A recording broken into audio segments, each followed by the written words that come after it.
Probably a lot of you know the story of the two salesmen who went down to Africa in the 1900s. They were sent down to find if there was any opportunity for selling shoes. And they wrote telegrams back to Manchester. And one of them wrote, "Situation hopeless, stop, they don't wear shoes." And the other one wrote, "Glorious opportunity, they don't have any shoes yet." Now, there's a similar situation in the classical music world, because there are some people who think that classical music is dying, and there are some of us who think you ain't seen nothing yet. And rather than go into statistics and trends and tell you about all the orchestras that are closing and the record companies that are folding, I thought we should do an experiment tonight. An experiment. Actually, it's not really an experiment because I know the outcome. But it's like an experiment. Now, before we start, I need to do two things. One is I want to remind you of what a 7-year-old child sounds like when he plays the piano. Maybe you have this child at home. He sounds something like this.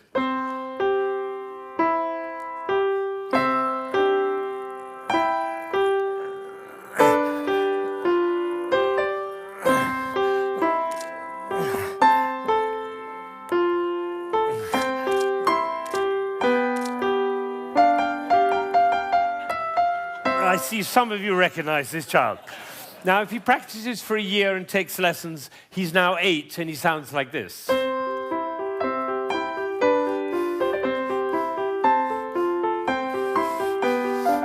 then he practices for another year and takes lessons, now he's 9.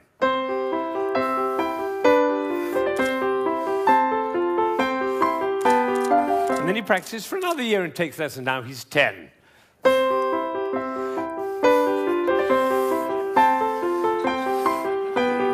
At that point, they usually give up. Now, if he'd waited for one more year, you would have heard this.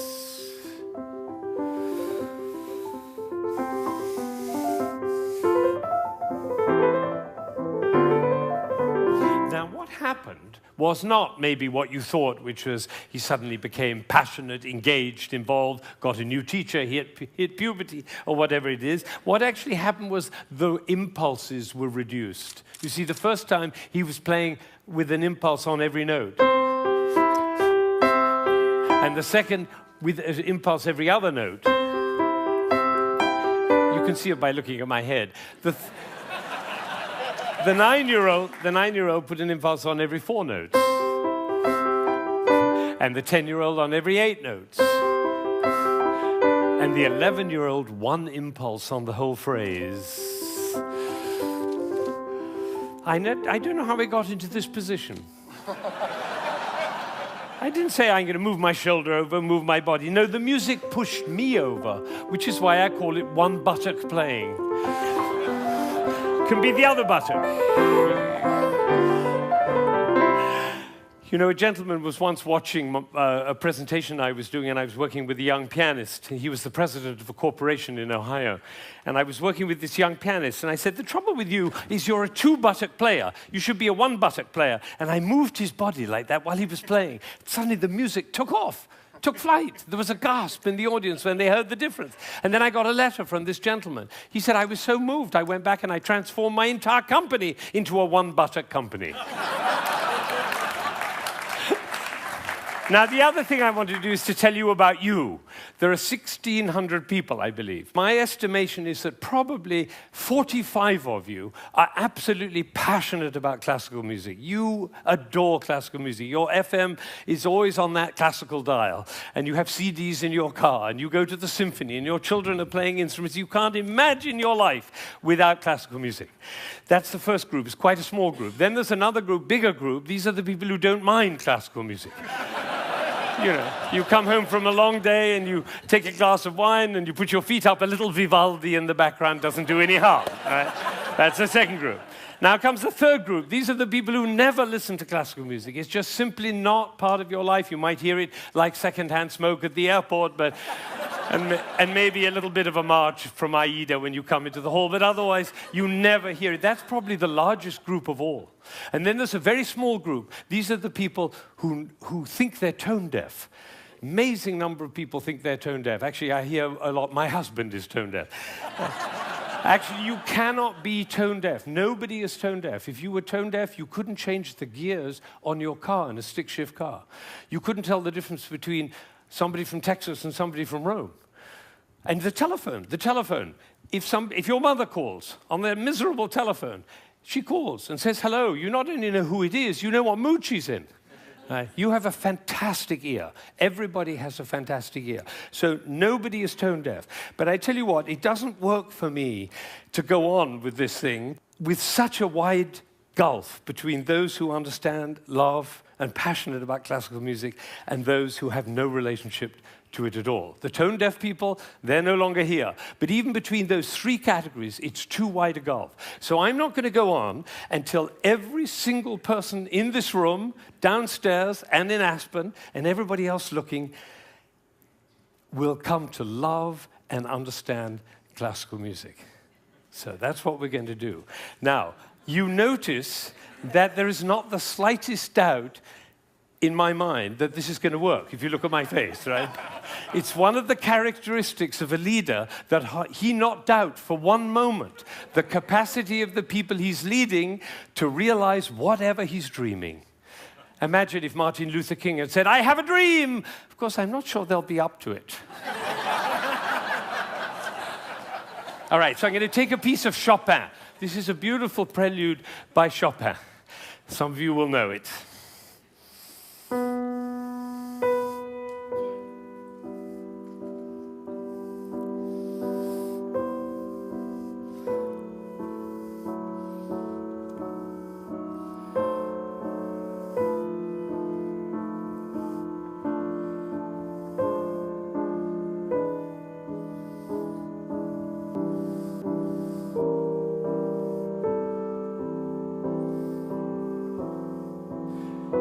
I think probably happened in this room. When I started, you thought, how beautiful that sounds.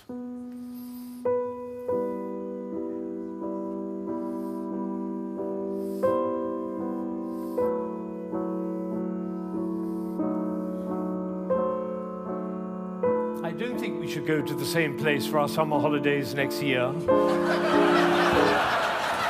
It's funny, isn't it? It's funny how those thoughts kind of waft into your head when we're listening to classical music. And of course, if the piece is long and you've had a long day, you might actually drift off. And then your companion will dig you in the ribs and say, "Wake up, it's culture!" And then you feel even worse. But has it ever occurred to you that the reason you feel sleepy in classical music is not because of you, but because of us? Did anybody think while I was playing, why is he using so many impulses? If I'd done this with my head, you certainly would have thought it.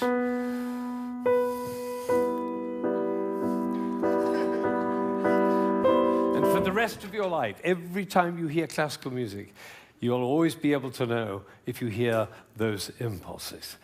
So let's see what's really going on here. We have a B. This is a B. The next note is a C. And the job of the C is to make the B sad. And it does, doesn't it? Composers know that. If they want sad music, they just play those two notes. But basically, it's just a B with four sads. Now it goes down to A. And now to G. And then to F. So we have B, A, G, F. And if we have B, A, G, F, what do we expect next? Oh, that might have been a fluke. Let's try it again. Ooh, the TED choir. And you notice nobody is tone deaf. Is that right? Nobody's, every village in Bangladesh and every hamlet in China, everybody knows. Da, da, da, da, da. Everybody knows who's expecting that E. Now, Chopin didn't want to reach the E there because what will have happened? It'll be over, like Hamlet. You remember Hamlet, Act 1, Scene 3, he finds out that his uncle killed his father. You remember he keeps on going up to his uncle and almost killing him. And then he backs away, and then he goes up to him again and almost kills him. And the critics, all of whom sitting in the back row there, they have to have an opinion. So they say, Hamlet is a procrastinator. Or they say, Hamlet has an Oedipus complex. No, otherwise the play would be over, stupid. That's why Shakespeare puts all that stuff in Hamlet, you know, Ophelia going mad and the play within the play and Yorick's skull and the gravediggers. That's in order to delay until Act 5 he can kill him. It's the same with the Chopin. He's just about to reach the E and he says, oops, better go back up and do it again. So he does it again. Now he gets excited. That's excitement, you don't have to worry about it. Now he gets to F sharp and finally he goes down to E. But it's the wrong chord. Because the chord he's looking for is this one. Right? And instead he does. Now we call that a deceptive cadence. Because it deceives us. I always tell my students, if you have a deceptive cadence, be sure to raise your eyebrows, then everybody will know.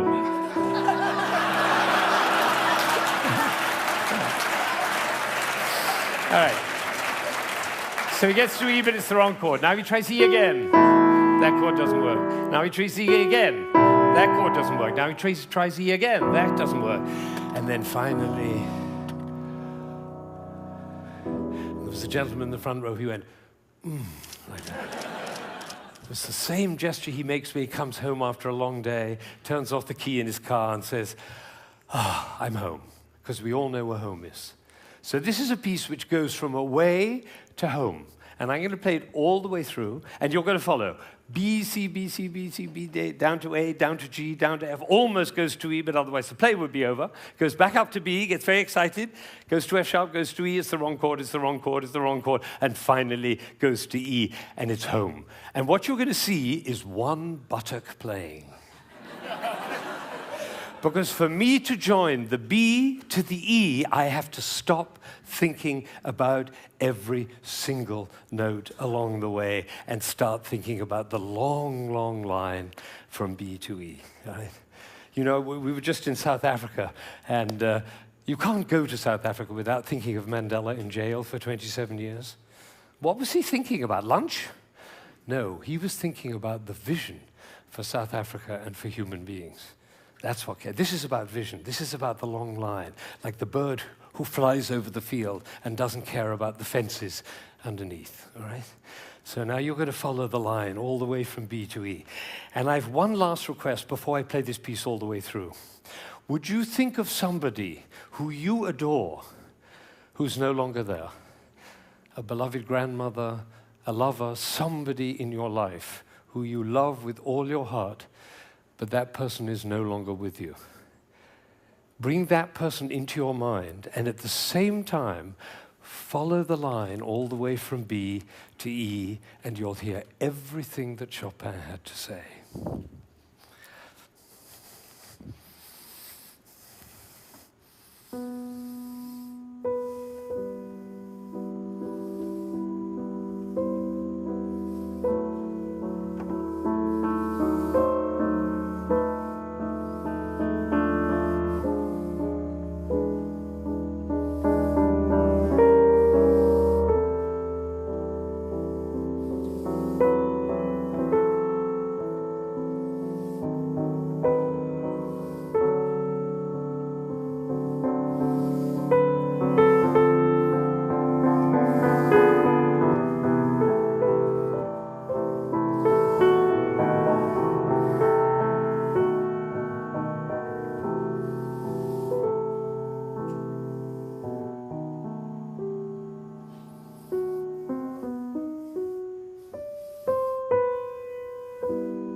Now, you may be wondering,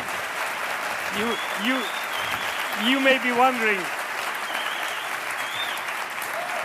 be wondering, why I'm clapping. Well, I did this at a school in Boston with about 70 seventh graders, 12-year-olds. And I did exactly what I did with you, and I told them and explained them the whole thing. And at the end, they went crazy, clapping. They were clapping. I was clapping. They were clapping. Finally, I said, why am I clapping? And one of these little kids said, because we were listening.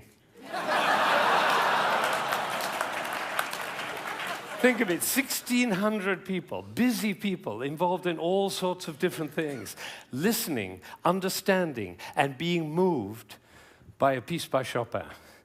Now, that is something. Now, am I sure that every single person followed that, understood it, was moved by it? Of course I can't be sure, but I tell you what happened to me. I was in Ireland during the Troubles 10 years ago, and I was working with some Catholic and Protestant kids on conflict resolution, and I did this with them. Risky thing to do, because they were street kids. And one of them came to me the next morning, and he said, you know, I've never listened to classical music in my life, but when you played that shopping piece, he said, my brother was shot last year, and I didn't cry for him. But last night, when you played that piece, he was the one I was thinking about. And I felt the tears streaming down my face, and you know, it felt really good to cry for my brother. So I made up my mind at that moment that classical music is for everybody. Everybody. Now, how would you walk? Because you know my profession, the music profession, doesn't see it that way. They say 3% of the population likes classical music. If only we could move it to 4%, our problems would be over. I say, how would you walk? How would you talk? How would you be if you thought 3% of the population likes classical music? If only we could move it to 4%. How would you walk? How would you talk? How would you be if you thought everybody loves classical music? They just haven't found out about it yet. See, these are totally different worlds.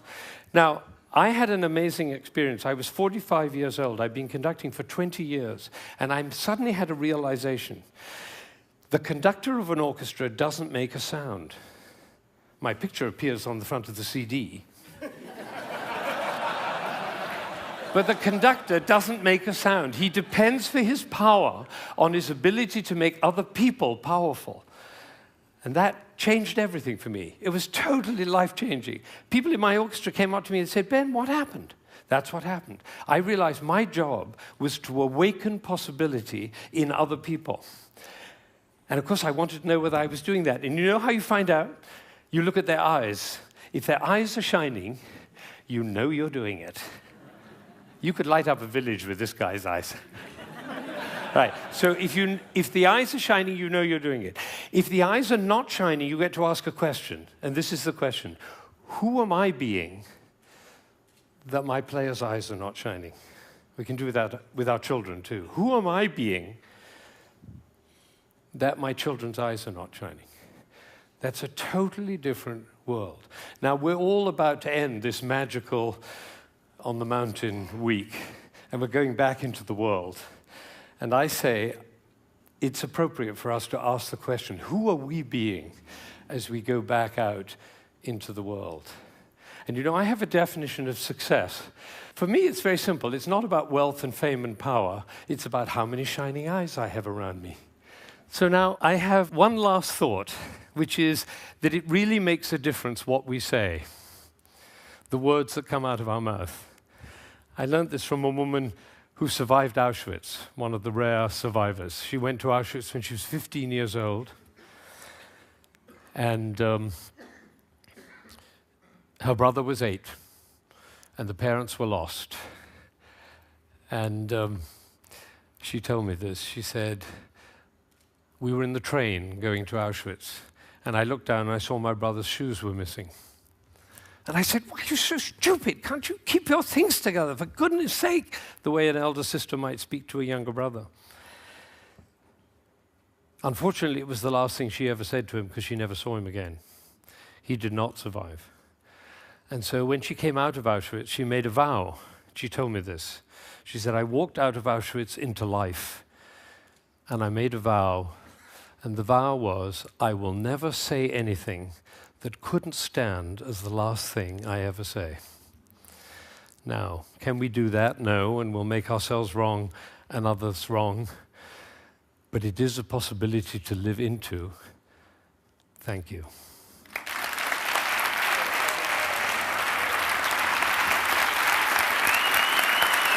Shining eyes. Shining eyes.